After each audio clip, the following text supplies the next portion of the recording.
Sweethearts by W.S. Gilbert. Dramatis Personae. Mr. Harry Spreadbrow. Read by Algy Pug. Miss Jenny Northcott. Read by Amanda Friday. Wilcox, a gardener. As read by Matt Perrard. Ruth, a maidservant.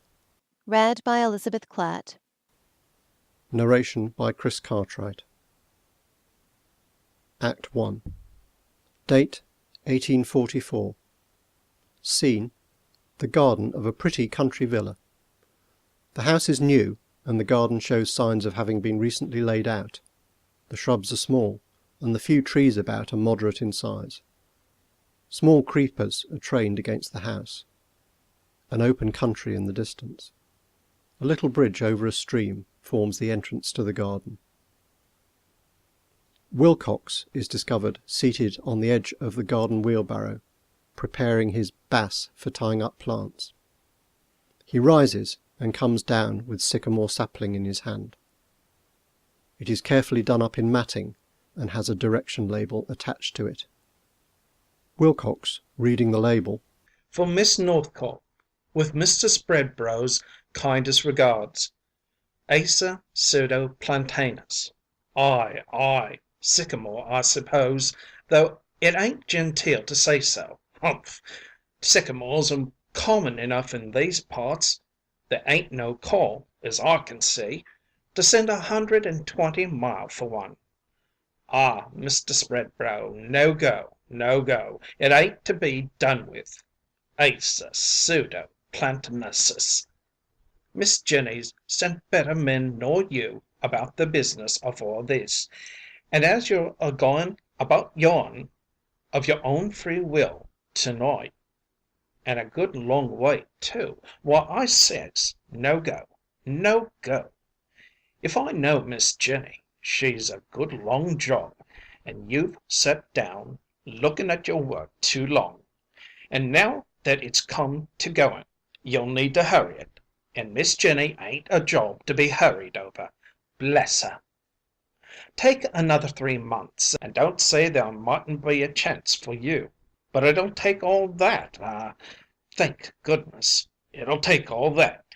Enter Jenny from behind the house, prepared for gardening. Well, Wilcox, what have you got there? He touches his forehead and gives her the sycamore. Not my sycamore? Yes, miss. Mr. Spreadbrow left it last night as the mail passed. Then he's returned already. Why, he was not expected for a week at least. He returned quite sudden last night, and left this here plant with a message that he would call at 12 o'clock to-day, miss. I shall be very glad to see him. So this is really a shoot of the dear old tree. Come all the way from London, too. There's lots of them hereabouts, miss. I could have got you an armful for the asking. Yes, I dare say. But this comes from the dear old house at Hampstead. Do it now. You remember the old sycamore on the lawn, where Mr. Spreadbrow and I used to sit and learn our lessons years ago? Well, this is a piece of it. And as Mr. Spreadbrow was going to London, I asked him to be so kind as to call and tell the new people, with his compliments, that he wanted to cut a shoot from it for a young lady who had a very pleasant recollection of many very happy hours spent under it. It was an awkward thing for a nervous young gentleman to do, and it's very kind of him to have done it. Gives back the plant, which he places against the upper porch of house. So he's coming this morning? Yes, miss, to say good-bye. Jenny busies herself at the stand of flowers. Good-bye? How do you do, you mean? No, miss, good-bye. I hear Mr. Spreadbrow's off to Algy. Yes, I believe he is going soon. Soon? All soon enough. He joins his ship at Southampton to-night. So he left word yesterday. Tonight? No, not for some weeks yet. Tonight, miss. I had it from his own lips, and he's coming to-day to say good-bye. Jenny, aside. Tonight? And a good job, too, say I, though he's a nice young gentleman, too. I don't see that it's a good job. I don't want no young gentleman hanging about here, miss. I know what they comes arter. They comes arter the flowers. The flowers? What nonsense! No, it ain't nonsense. The world's a haphazard garden, with common vegetables like me, and hardy annuals like my horse, and sour crabs like my old 'oman, and pretty delicate flowers like you and your sisters grow side by side. It's the flowers they come arter. Really, Wilcox, if Papa don't object, I don't see what you have to do with it. No, your pa don't object, but I can't make your pa out, miss. Walk off with one of his tuppenny tulips, and he's your enemy for life. Walk off with one of his daughters, and he settles 300 a year on you. Tell you what, miss, if I'd a family of grown gals like you, I'd stick a conservatory label on each of them. Please not to touch the specimens. And I'd take jolly good care they didn't. At all events, if Mr. Spreadbrow is going away tonight, you need not be alarmed on my account. I am a flower that is not picked in a minute. Well said, miss. And as he is going, and as you won't see him no more, I don't mind saying that a better spoken young gentleman I don't know. Good, honest, straightforward young chap he is, looks you full in the face with eyes that seem to say, I'm an open book, turn me over, look me through and through, read every page of me, and if you find a line to be ashamed of, tell me of it, and I'll score it through. I dare say Mr. Spreadbrow is much as other young men are. As other young men? No, no, Lord forbid, miss. Come say a good word for him, miss. Poor young gentleman. He said many a good word of you. I'll go bail. Of me? Wilcox takes ladder which is leaning against the house and places it against upper porch of the house, and, going a little way up it, speaks this speech from it. Jenny remains seated. Aye. Why, only Tuesday, when I was at work again the high road, he rides up on his little bay horse, and he stands talking to me over the edge, and straining his neck to catch a sight of you at a window. That was Tuesday. Well, Wilcox, says he, it's a fine day. It rained hard Tuesday, but it's always a fine day with him. How's Miss Northcott? Says he. Pretty well, sir, says I. Pretty she always is, and well she ought to be if the best of hearts and the sweetest of natures will do it. Well, I knew that, so off I goes to another subject, and tries to interest him in drainage and subsoils and junction pipes. But no, nothing would do for him, but he must bring the talk back to you. So at last I get sick of it, and I up and says, look here, Mr. Spreadbrow, says I, I'm only the gardener. This is Tuesday, and Miss Northcott's pa is in the study, and I dare say he'll be happy to hear what you've got to say about her. Lord, it had done your heart good to see how he flushed up as he stuck his spurs into the bay and rode off 15 miles to the hour. That was Tuesday. He had no right to talk about me to a servant. Wilcox coming down from ladder. But bless you, don't be hard on him. He couldn't help it, miss. But don't you be alarmed. He's going away tonight for many and many a long year, and you won't never be troubled with him again. He's going with a heavy heart, take my word for it, and I see his eyes all wet when he spoke about saying good-bye to you. He'd the sorrow in his throat, but he's a brave lad, and he gulped it down, though it was as big as an apple. Ring. There he is. Soothe him kindly, miss. Don't you be afraid. You're safe enough now. He's a good lad, and he can't do no harm now. Exit Wilcox. What does he want to go today for? He wasn't going for 3 months. He could remain if he liked. India has gone on very well without him for 5,000 years. It could have waited 3 months longer. But men are always in such a hurry. He might have told me before. He would have done so if he really, really liked me. I wouldn't have left him. Yes, I would. But then that's different. Well, if some people can go, some people can remain behind, and some other people will be only too glad to find some people out of their way. Enter Spreadbrow, followed by Wilcox. Jenny suddenly changes her manner, rises and crosses. Oh, Mr. Spreadbrow, how do you do? Quite well? I'm so glad. Sister's quite well? That's right. How kind of you to ask of my tree. So you are really, truly, and going to India tonight? That is sudden. Yes, very sudden. Terribly sudden. I only heard of my appointment 2 days ago in London, and I'm to join my ship tonight. It's very sudden indeed, and I've come to say good-bye. Goodbye. Offering her hand. Oh, but not like that, Jenny. Are you in a hurry? Oh dear, no, I thought you were. Won't you sit down? They sit. And so your sisters are quite well? Not very. They're rather depressed at my going so soon. It may seem strange to you, but they will miss me. I'm sure they will. I should be terribly distressed at your going, if I were your sister. And you're going for so long. I'm not likely to return for a great many years. I'm so sorry we shall not see you again. Papa will be very sorry. More sorry than you will be? Well, no. I shall be very sorry too. Very, very sorry. There. How very kind of you to say so. We have known each other so long, so many years, and we've always been good friends, and it's always sad to say goodbye for the last time. To anybody. It's so very sad when one knows for certain that it must be the last time. I can't tell you how happy I am to hear you say it's so sad. But my prospects are not altogether hopeless. There's one chance for me yet. I'm happy to say I'm extremely delicate, and there's no knowing. The climate may not agree with me, and I may be invalided home. Oh, but that would be very dreadful. Oh, yes, of course it would be dreadful in one sense, but it would have its advantages. Looking uneasily at Wilcox, who is hard at work. Wilcox is hard at work, I see.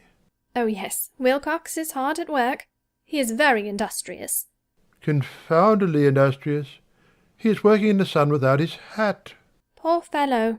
Isn't it injudicious at his age? Oh, I don't think it will hurt him. I really think it will. He motions to her to send him away. Do you? Wilcox, Mr. Spreadbrow is terribly distressed because you are working in the sun. That's mortal good of him. Aside, winking. They want me to go. All right, it can't do much harm now. Aloud. Well, sir, the sun is hot, and I'll go and look after the cucumbers away yonder, right at the other end of the garden. Wilcox going. Spreadbrow is delighted. No, no, no, don't go away. Stop here. Only put on your hat. That's what Mr. Spreadbrow meant. Wilcox puts on his hat. There, now are you happy? I suppose it will soon be his dinner time? Oh, he has dined. You have dined, haven't you, Wilcox? Oh, yes, miss, I've dined. Thank you kindly. Yes, he has dined. Oh, I quite forgot. What? I must interrupt you for a moment, Wilcox. I quite forgot that I promised to send some flowers to Captain Dampier this afternoon. Will you cut them for me? Yes, miss. Out of the conservatory, I suppose, miss? Wilcox going. Spreadbrow again delighted. No, these will do. Pointing to open-air flower beds. Spreadbrow again disappointed. Stop. On second thoughts, perhaps you had better take them out to the conservatory and cut them carefully. There's no hurry. Wilcox aside. I understand. Well, poor young chap, let him be, let him be. He's going to be turned off tonight, and his last meal may as well be a hearty one. Exit Wilcox. Spreadbrow rises in great delight. How good of you! How very kind of you! To send Captain Dampier some flowers? Do you really want to send that fellow some flowers? To be sure I do. Why should I have asked Wilcox to cut them? I was a great fool to think so, but I thought it might have been because we could talk more pleasantly alone. I really wanted some flowers, but as you say, we certainly can talk more pleasantly alone. She busies herself with preparing the sycamore. I've often thought that nothing is such a check on pleasant conversation as the presence of a gardener who is not interested in the subject of conversation. Jenny gets the tree and cuts off the matting with which it is bound with garden scissors which she has brought with her from the table. Oh, but Wilcox is very interested in everything that concerns you. Do let me call him back. No, not on my account. He and I were having quite a discussion about you when you arrived. Digging a hole for tree. About me? Yes, indeed, we almost quarrelled about you. What? Was he abusing me then? Oh, no. He was speaking of you in the highest terms. Then you were abusing me. No, not exactly that. I didn't agree with all he said. He is much depressed. She notices this. At least not openly. Then you did secretly? I shan't tell you. Why? Because it will make you dreadfully vain. There. Very, very dreadfully vain? He takes her hand. Very dreadfully vain indeed. Don't! Withdraws her hand. During this she is digging the hole, kneeling on the edge of the flower bed. He advances to her and kneels on the edge of the bed near her. Do you know it's most delightful to hear you say that? It's without exception the most astonishingly pleasant thing I've ever heard in the whole course of my life. Is that the tree I brought you? Rises from his knees. Yes. I'm going to plant it just in front of the drawing-room window, so that I can see it whenever I look out. Will you help me? He prepares to do so. She puts it into the hole. Is that quite straight? Hold it up, please, while I fill in the earth. He holds it while she fills in the earth. Gradually his hand slips down till it touches hers. It's no use, Mr. Spreadbrow, our both holding it in the same place. He runs his hand up the stem quickly. I beg your pardon. Very foolish of me. Very. I'm very glad there will be something here to make you think of me when I'm many, many thousand miles away, Jenny. For I shall always be thinking of you. Really, now that's very nice.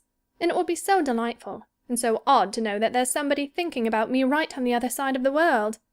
Yes, it will be on the other side of the world. But that's the delightful part of it. Right on the other side of the world. It will be such fun. Fun? Of course. The farther you are away, the funnier it will seem. He is approaching her again. Now keep on the other side of the world. It's just the distance that gives the point to it. There are dozens and dozens of people thinking of me close at hand. She rises, Spreadbrow taking her hand. But not as I think of you, Jenny. Dear, dear Jenny. Not as I've thought of you for years and years, though I never dared tell you so till now. I can't bear to think that anybody else is thinking of you kindly, earnestly, seriously, as I think of you. You may be quite sure, Harry, quite sure that you will be the only one who is thinking of me, kindly, seriously, and earnestly. In India. He relapses. She withdraws her hand. And when this tree that we have planted together is a big tree, you must promise me that you will sit under it every day, and give a thought now and then to the old playfellow who gave it to you. A big tree? Oh, but this little plant will never live to be a big tree, surely. Yes, if you leave it alone, it grows very rapidly. Oh, but I'm not going to have a big tree right in front of the drawing-room window. It will spoil the view. It will be an eyesore. We had better plant it somewhere else. No, let it be. You can cut it down when it becomes an eyesore. It grows very rapidly, but it will, no doubt, have lost all interest in your eyes long before it becomes an eyesore. But Captain Dampier says that a big tree in front of a window checks the current of fresh air. Oh, if Captain Dampier says so, remove it. Now don't be ridiculous about Captain Dampier. I've a very great respect for his opinion on such matters. I'm sure you have. You see a great deal of Captain Dampier, don't you? Yes, and we shall see a great deal more of him. He's going to take the Grange next door. That will be very convenient. Very. You seem to admire Captain Dampier very much. I think he is very good-looking. Don't you? He's well enough, for a small man. Perhaps he'll grow. Is Captain Dampier going to live here always? Yes, until he marries. Is he likely to marry? I don't know. Perhaps he may. But whom? Whom? Haven't you heard? I thought you knew. No, I don't know. I've heard nothing, Jenny. Dear Jenny, tell me the truth. Don't keep anything from me. Don't leave me to find it out. It will be terrible to hear it out there. And if you have ever liked me, and I'm sure you have, tell me the whole truth at once.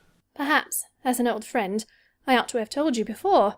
But indeed, I thought you knew. Captain Dampier is engaged to be married to my cousin Emmy. To your cousin Emmy? Oh, thank you, thank you, thank you. Oh, my dear, dear Jenny, do let me take your hand. Takes her hand and shakes it enthusiastically. Are you going? No. Releasing it, much cast down. I was going to ask you to do me a great favour, and I thought I could ask it better if I had hold of your hand. I was going to ask you if you would give me a flower. Any flower. I don't care what it is. A flower? Why, of course I will. But why? That I may have a token of you and of our parting wherever I go, and that I may possess an emblem of you that I shall never, never part with, that I can carry about with me night and day, wherever I go, throughout my whole life. Jenny, apparently much affected, crosses slowly, stoops, and takes up a large geranium in pot. Will this be too big? But I mean a flower. Only a flower. Oh, but do have a bunch. Wilcox shall pick you a beauty. No, no, I want you to pick it for me. I don't care what it is. A daisy will do, if you pick it for me. What an odd notion. Crossing to flower stand and picking a piece of mignonette, he puts down flower pot by bed. There. Picking a flower and giving it to him. Will that do? I can't tell you how inestimably I shall prize this flower. I shall keep it while I live, and whatever good fortune may be in store for me, nothing can ever be so precious in my eyes. I had no idea you were so fond of flowers. Oh, do have some more. No, no, but you must let me give you this in return. I bought it for you, Jenny dear. Dear Jenny, will you take it from me? Takes a rose from his buttonhole and offers it. Oh, yes. Takes it and puts it down on the table carelessly. He notices this with much emotion. Well, I've got to say good-bye. There's no reason why it shouldn't be said at once. Holding out his hand. Good-bye, Jenny. Goodbye. He stands for a moment with her hand in his. She crosses to porch. Haven't you anything to say to me? Jenny, after thinking it over. No, I don't think there's anything else. No, nothing. She leans against the porch. He stands over her. Jenny, I'm going away today for years and years, or I wouldn't say what I'm going to say. At least not yet. I'm little more than a boy, Jenny, but if I were 80 I couldn't be more in earnest. Indeed I couldn't. Parting for so many years is like death to me. And if I don't say what I'm going to say before I go, I shall never have the pluck to say it after. We were boy and girl together, and I loved you then, and every year I've loved you more and more, and now that I'm a man and you are nearly a woman, Jenny dear, I've nothing more to say. How you astonish me. Astonish you? Why, you know that I loved you. Yes, yes, as a boy loves a girl. But now that I am a woman, it's impossible that you can care for me. Impossible? Because you are a woman? You see, it's so unexpected. Unexpected? Yes. As children it didn't matter. But it seems so shocking for grown people to talk about such things. And then not gradually, but all at once, in a few minutes. It's awful. Oh, Jenny, think. I've no time to delay. My having to go is maybe desperate. One kind word from you will make me go away happy. Without that word I shall go in unspeakable sorrow. Jenny, Jenny, say one kind word. Tell me what to say. It must come from you, my darling. Say whatever is on your lips, whether for good or ill. I can bear it now. Well then, I wish you a very, very pleasant voyage, and I hope you will be happy and prosperous, and you must take great care of yourself. And you can't think how glad I shall be to know that you think of me, now and then, in India. There. Is that all? Yes, I think that's all. Yes, that's all. Then there's nothing left but to say good-bye. Music in orchestra till end of act. Goodbye, sweetheart. And I hope you'll always be happy, and that, when you will marry a good fellow who will... Goodbye. Exit rapidly. Jenny watches him out, sits down, leaving the gate open, hums an air gaily, looks round to see if he's coming back, goes on humming, takes up the flower he's given her, plays with it, gradually falters, and at last bursts into tears, laying her head on the table over the flower he has given her, and sobbing violently. End of Act 1. Act 2. Scene the same as in Act 1, with such additions and changes as may be supposed to have taken place in 30 years. The house, which was bare in Act 1, is now entirely covered with Virginia and other creepers. The garden is much more fully planted than in Act 1, and trees that were small in Act 1 are tall and bushy now. The general arrangement of the garden is the same, except that the sycamore, planted in Act 1, has developed into a large tree, the boughs of which roof in the stage. The landscape has also undergone a metamorphosis, inasmuch as that which was open country in Act 1 is now covered with picturesque semi-detached villas, and there are indications of a large town in the distance. The month is September, and the leaves of the Virginia creepers wear their autumn tint. Jenny discovered seated on a bench at the foot of the tree, and Ruth is standing by her side, holding a skein of cotton, which Jenny is winding. Jenny is now a pleasant-looking, middle-aged lady. Have you any fault to find with poor Tom? No, miss, I've no fault to find with Tom. But a girl can't marry every young man she don't find fault with, can she now, miss? Certainly not, Ruth. But Tom seems to think you have given him some cause to believe that you are fond of him. It's like his impudence, miss, to say so. Fond of him, indeed. He hasn't said so, Ruth, but I'm quite sure he thinks so. I have noticed of late that you have taken a foolish pleasure in playing fast and loose with poor Tom, and this has made him very unhappy indeed, so much so that I think it is very likely that he will make up his mind to leave my service altogether. Oh, miss, if Tom can make up his mind to go, I'm sure I wouldn't stand in his way for worlds. But I think you would be sorry if he did. Oh, yes, miss, I should be sorry to part with Tom. Then I think it's only right to tell you that the foolish fellow talks about enlisting for a soldier, and if he does it at all, he will do it tonight. Oh, miss, for that I do like Tom very much indeed. But if he wants to list, of course he's his own master. And if he's really fond of me, what does he want to go enlist for? One would think he would like to be where he could talk to me and look at me, odd times. I'm sure I don't want Tom to go enlist. Then take the advice of an old lady, who knows something of these matters, and tell him so before it's too late, you foolish, foolish girl. Ah, Ruth, I've no right to be hard on you. I've been a young and foolish girl like yourself in my time, and I've done many thoughtless things that I've learnt to be very sorry for. I'm not reproaching you, but I'm speaking to you out of the fullness of my experience, and take my word for it, if you treat poor Tom lightly, you may live to be very sorry for it too. Taking her hand. There, I'm not angry with you, my dear, but if I'd taken the advice I'm giving you, I shouldn't be a lonely old lady at a time of life when a good husband has his greatest value. Ring. Go and see who's at the gate. Exit Jenny. Ruth goes to the gate, wiping her eyes on her apron. She opens it. Enter Spreadbrow, now Sir Henry. My dear, is this Mr. Braybrooks? Yes, sir. Is he at home? No, sir, he's not. But mistress is. Will you give your mistress my card? Feeling for his card case. Dear me, I've left my cards at home. Never mind. Will you tell your mistress that a gentleman will be greatly indebted to her if she will kindly spare him a few minutes of her time? Do you think you can charge yourself with that message? Mistress is in the garden, sir. I'll run and tell her if you'll take a seat. Exit Ruth. That's a good girl. He sits on seat. I couldn't make up my mind to pass the old house without framing an excuse to take a peep at it. Looks round. Very nice, very pretty. But, dear me, on a very much smaller scale than I'd fancied. Remarkable changes in 30 years.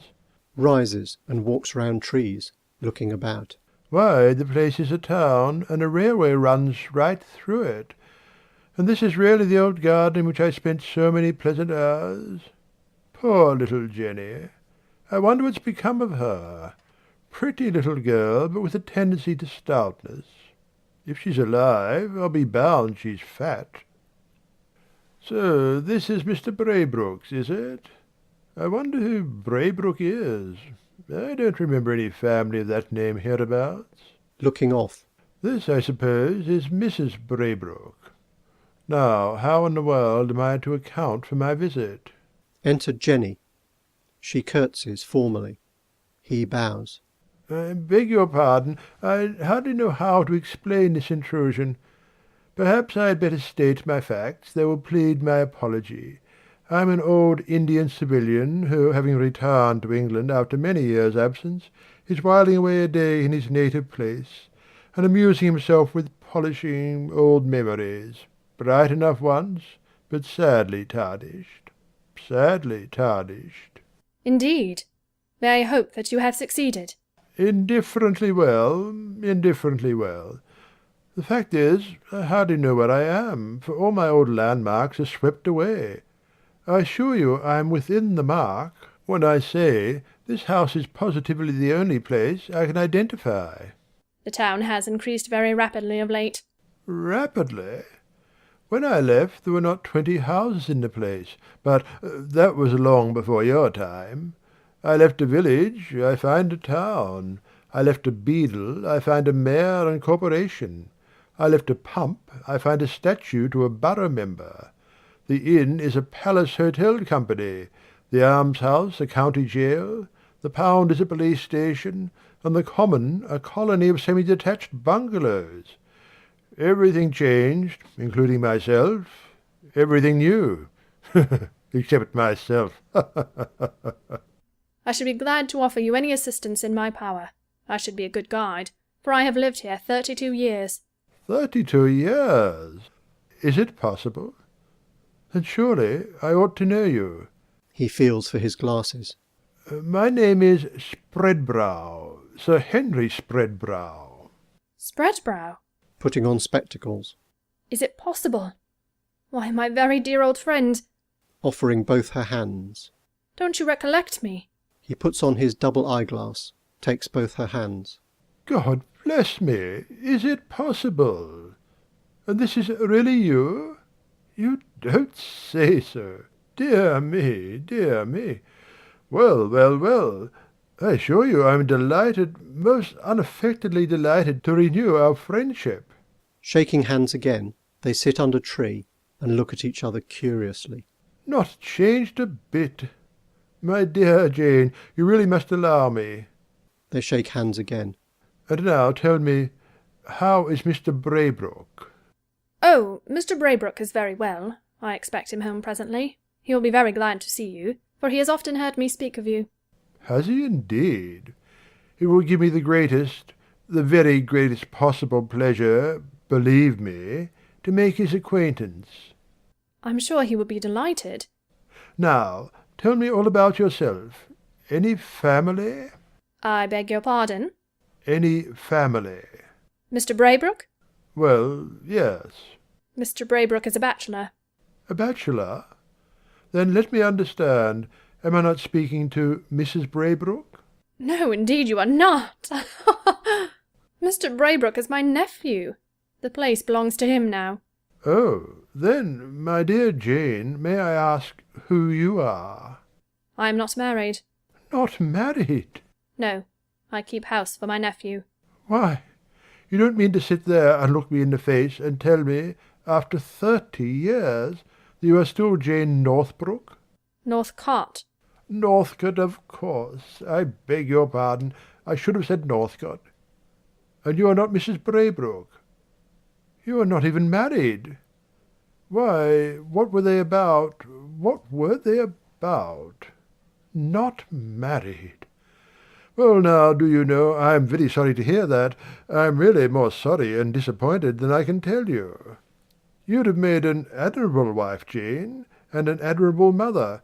I can't tell you how sorry I am to find that you are still Jane Northbrook. I should say Northcott. The same in name. Much changed in everything else. Changed? Not a bit. I won't hear of it. I knew you the moment I saw you. We are neither of us changed. Mellowed, perhaps, a little mellowed, but what of that? Who shall say that the blossom is pleasanter to look upon than the fruit? Not I, for one, Jane, not I, for one. Time has dealt very kindly with us, but we're old folks now, Henry Spreadbrow. Rises. I won't allow it, Jane. I won't hear it. Rises. What constitutes youth? A head of hair? Not at all. I was as bold as an egg at 25. Babies are always bold. Eyesight? Some people are born blind. Years? Years are an arbitrary impertinence. Am I an old man, or you an old woman, because the earth contrives to hurry round the sun in 365 days? Why, Saturn can't do it in 30 years. If I had been born on Saturn, I should be 2 years old, ma'am. A public nuisance in petticoats. Let us be thankful that I was not born on Saturn. No, no, as long as I can ride to cover twice a week, walk my 25 miles without turning a hair, go to bed at 12, get up at 6, turn into a cold tub and like it. I'm a boy, Jane, a boy, a boy. And you are still unmarried? I? Oh dear, yes, very much so. No time to think of marriage, plenty of opportunity, mind, but no leisure to avail myself of it. I've had a bustling time of it, I assure you, Jane, working hard at the bar and on the bench, with some success, with some success. Sits again. And now that I've done my work, I throw myself back into my easy chair, fold my hands, cross my legs, and prepare to enjoy myself. Life is before me, Jane, and I'm going to begin it. Ha, ha! And so we are really Jane Northcott still. Still Jane Northcott. I'm indignant to hear it. I assure you that I am positively indignant to hear it. You should have made some fellow so infernally happy. Rises. I'm sorry for that fellow's sake. I don't know him, but still I am sorry.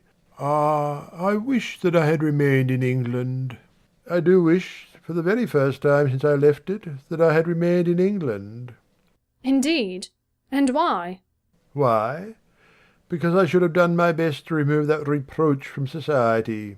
I should indeed, Jane. Ha, ha! After all, it don't matter much, for you wouldn't have had me. Oh, yes, you had no idea of it. But do you know? I've a great mind to tell you. I will tell you. Do you know, I was in love with you at one time.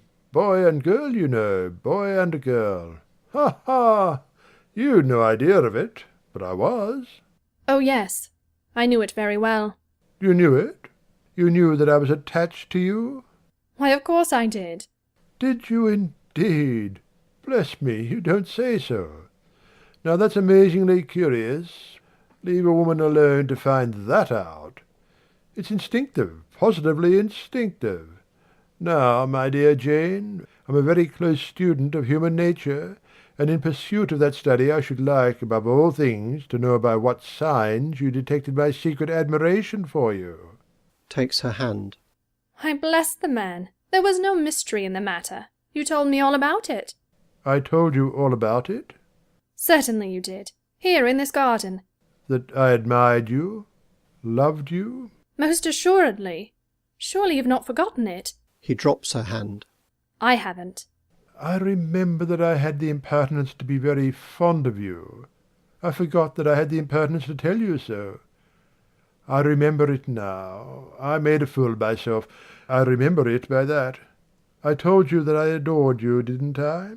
That you were as essential to me as the air I breathed, that it was impossible to support existence without you, that your name should be the most hallowed of earthly words, and so forth.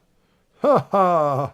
My dear Jane, before I'd been a week on board I was saying the same thing to a middle-aged governess whose name has entirely escaped me. She has exhibited signs of pleasure during the earlier part of this speech, and disappointment at the last 2 lines. What fools we make of ourselves! And of others. Oh, I meant it, Jane. I meant every word I said to you. And the governess. And the governess? I'd have married her, if she had accepted me. But she didn't. Perhaps it was just as well. She was a widow with 5 children. I cursed my destiny at the time, but I've forgiven it since. I talked of blowing out my brains. I'm glad I didn't do it, as I found them useful in my profession. Ha ha! Looking round, Jenny stands watching him. This place has changed a good deal since my time. Improved, improved, we've all three improved. I don't quite like this tree, though. It's in the way. What is it? A kind of beech, isn't it? No, it's a sycamore. Ah, I don't understand English trees, but it's a curious place for a big tree like this just outside the drawing-room window. Isn't it in the way? It is rather in the way. I don't like a tree before a window. It checks the current of fresh air. Don't you find that? It does check the current of fresh air. Then the leaves blow into the house in autumn, and that's a nuisance. And besides, it impedes the view. It is certainly open to these objections. Then cut it down, my dear Jane. Why don't you cut it down? Cut it down? I wouldn't cut it down for worlds. That tree is identified in my mind with many happy recollections. Remarkable the influence exercised by associations over a woman's mind.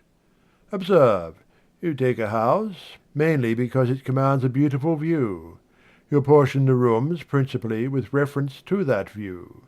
You lay out your garden at great expense to harmonize with that view, and having brought that view into the very best of all possible conditions for the full enjoyment of it, you allow a gigantic and wholly irrelevant tree to block it all out for the sake of the sentimental ghost of some dead and gone sentimental reality. Take my advice and have it down. If I had had anything to do with it, you would never have planted it. I shouldn't have allowed it. You had so much to do with it that it was planted there at your suggestion. At mine? Never saw it before in my life. We planted it together 30 years ago, the day you sailed for India. It appears to me that that was a very eventful day in my career. We planted it together? I have no recollection of having ever planted a gigantic sycamore anywhere. And we did it together. Why, it would take a dozen men to move it. It was a sapling then. You cut it for me. From the old sycamore in the old garden at Hampstead. Why, I remember. I went to London expressly to get it for you. Ha, ha, ha. On the next day I called to say good-bye, and I found you planting it, and I helped. And as I was helping, I found an opportunity to seize your hand. Does so. I grasped it, pressed it to my lips. Does so. And said, "My dear, dear Jenny." He drops her hand suddenly. And so forth. Never mind what I said. But I meant it. I meant it. Ha ha ha ha ha ha. Laughs heartily. She joins him, but her laughter is evidently forced. Eventually she shows signs of tears, which he doesn't notice. It all comes back with a distinctness which is absolutely photographic. I begged you to give me a flower. You gave me one, a sprig of geranium. Mignonette. Was it mignonette? I think you're right. It was mignonette. I seized it, pressed it to my trembling lips, placed it next my fluttering heart, and swore that come what might I would never, never part with it. I wonder what I did with that flower. And then I took one from my buttonhole, begged you to take it. You took it, and ha ha ha, you threw it down carelessly on the table, and thought no more about it, you heartless creature. Ha ha ha ha. Oh, I was very angry. I remember it perfectly. It was a camellia. Not a camellia, I think. Yes, a camellia, a large white camellia. I don't think it was a camellia. I rather think it was a rose. Nonsense, Jane. Come, come, you hardly looked at it, miserable little flirt that you were. And you pretend, after 30 years, to stake your recollection of the circumstance against mine? No, no, Jane, take my word for it. It was a camellia. I'm sure it was a rose. No, I'm sure it was a camellia. Indeed. Indeed, it was a rose. Produces a withered rose from a pocket-book. He is very much impressed, looks at it and at her, and seems much affected. Why, Jane, my dear Jane, you don't mean to say that this is the very flower? That is the very flower. Rising. Strange. You seemed to attach no value to it when I gave it to you. You threw it away as something utterly insignificant. And when I leave you pick it up and keep it for 30 years. Rising. My dear Jane, how like a woman. And you seized the flower I gave you, pressed it to your lips, and swore that wherever your good or ill fortune might carry you, you would never part with it. And you quite forgot what became of it. My dear Harry, how like a man! I was deceived, my dear Jane, deceived. I had no idea that you attached so much value to my flower. We were both deceived, Henry Spreadbrow. Then is it possible that in treating me as you did, Jane, you were acting a part? We were both acting parts, but the play is over, and there's an end of it. Let us talk of something else. No, no, Janet, the play is not over. We will talk of nothing else. The play is not nearly over. Music in orchestra. John Anderson, My Joe. My dear Jane, my very dear Jane. Rising and taking her hand. Believe me, for I speak from my hardened old heart, so far from the play being over, the serious interest is only just beginning. He kisses her hand. They walk towards the house. End of Act 2. End of Sweethearts by W. S. Gilbert.